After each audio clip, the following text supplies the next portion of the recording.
Coming at you from my vape room and winter garden, I'm Marino the Vape God. And sorry I haven't been posting too much. All the product that I usually review on here is stuff that I buy myself and I use for a while and then I talk to you guys. But I just haven't been buying a whole lot of new stuff, so I haven't really had all this much to talk about. So I'm just going to talk about some of the stuff I've been using for the past bit that I'm kind of settled into and I don't really need to upgrade from at this moment. You know how it always is. So we're going to go through a different series of videos. These aren't quite reviews. This is a little more of chit-chat. You know, I want to show you some neat things, some stuff that's a little rare out there, some old stuff that you might never have heard of before, and give you a little bit of vape history, all right? So the first thing we're going to talk about is, this is my everyday carry right here. I call this setup the Black Mamba, mostly because the bottom end of it is the Mamba, and then the top end of it is black. It is the best, all right? So the Mamba Mod itself is made by United Society of Vape. It's a Tampa-based mod maker, absolutely top-notch product. I bumped into this device a while back. I went to a convention where I encountered USV. They had a stand. They had a bunch of really cool mods like the Arc and the Dagger. I scooped those puppies right up. I took them home, used them for a while. I reviewed the USV Arc. I've got a video on that one. But since then, I've bumped into Bob Bright, the owner of USV, a couple times at different conventions. And at one of the conventions in Miami, he pulled this thing out. And he said, "Dude, you gotta check this guy out." And he was talking about how they only were making a few of them. They were going to be releasing them in a couple months. It was going to be this whole kit. He showed me the mod. It came with this really cool tank that matched. And I mean, like, dude, just soak this up for a minute. All right, so this is all CNC'd steel. It's really nicely etched. It's hard to tell because it's so fine, but it's got a bunch of snake scales coming down the front here. It's got this really beautiful patterning on the side. When you hit the power button, the eyes light up. That is so good. So it's a 75 watt single battery, and dude, when he showed it to me, I flipped my lid. All right, if you know me in real life, you would know that I love snakes. All right, I got a bunch of pet snakes. Snake shit is my shit. All right, and then he showed me a snake mod. Sold. Yeah. So I went nuts. I was like, dude, you let me know when you guys are selling those. And he was like, all right, cool. But I did suggest, like, listen, the tank that comes with it, if you're gonna do a proprietary coil, nobody's gonna want to get that whole kit because nobody's heard of your coil. And he was like, yeah, that's a good point. That's a good point.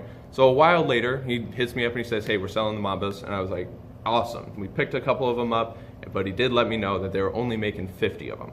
All right, pretty limited run. And the reason for it is just that the mod itself was too expensive to produce because it's a very nice piece. I mean, like, yo, CNC steel, that's not a cheap process, especially in the vape world. So it kind of added a little bit of a little bit of street cred on this thing because it suddenly made this thing a rarity, which is really cool. Big fan of that. But he said they were only making a couple of them, and it was like a first production run. It was actually cool. I still have the box from it. This all happened during the fidget spinner era, like that whole craze. And one thing, it's really hard to tell, but this outline right here is actually where they were gonna have this huge Mamba branded fidget spinner. And that was wild. This is just very telling of the times. It had a spot up here for the tank that they were gonna put in there. You know, you got your charger cord and whatever else they were gonna throw in this spot. But yeah, pretty cool. Yeah, here, get another look at that box. I know it's all backwards, so it's tough to read, but this guy is a pretty impressive presence when it was around. So I really like this, and being a single battery mod, I had to figure out something a little less power consuming to use. And I've always been a fan of mouth-to-lung tanks. I'd been using the Aries for a little bit at that point, so I tossed the Aries on top of it. The Aries is an awesome mouth-to-lung RTA. For any of you guys that are out there looking, it's made by Anakin. I know that Anakin at the moment does not make the coolest, best stuff out there, but Anakin used to be like the name in vaping. Like when I first started vaping, everything I used was Anakin. Anakin and a little bit of Kankertech. Dude, I mean, they were monsters. So I'm glad to, even though their mods these days aren't fabulous, I'm glad to know they can still crank out some good hardware, because this tank is the easiest RTA I've ever built. Definitely only made for, 1 ohm and up kind of stuff. As a matter of fact, I just mostly use the like the pre-made coil that came in the box with it. It's as good as it gets. It doesn't need to be anything else.